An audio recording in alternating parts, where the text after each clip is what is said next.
papuri, ng pagpapala.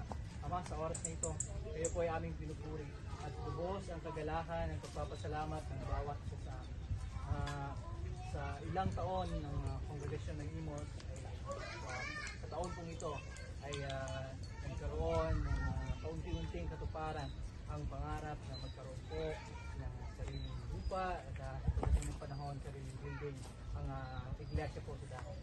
Salamat po Ama sa mga kapatid na inyo pong ginamit ng maging instrumento upang may sakatuparan po ito. Tanging sa inyo po lamang ang kapurihan Ama at patuloy ang aming dalangin na patuloy nyo kaming paigtingin sa aming pagsasamahan sa pagkakaisa ng mga Kristiyano sa dakong ito at sana amang Diyos sa lahat po ng mga plano po namin sa mga gawain po dito ay pagpalain niyo po.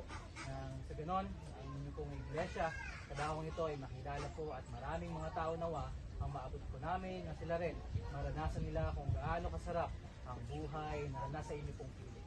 Kaya Ama, kami po ay samahan po ninyo at patuloy na pagpalain ng bawat isa na magsumikap upang sa lahat po ng aming ginagawa ay makitaan po kami ng Kristo sa aming buhay at hindi po amang Diyos sa lahat po ng aming mga naisin ay naway lagi namin isa-isip ang kabubuti po ng iglesia sa dako po ito. Maraming po salamat at kami po isamahan po ninyo sa araw na ito. Sa tanging pangalan ng aming Panginoong Jesus.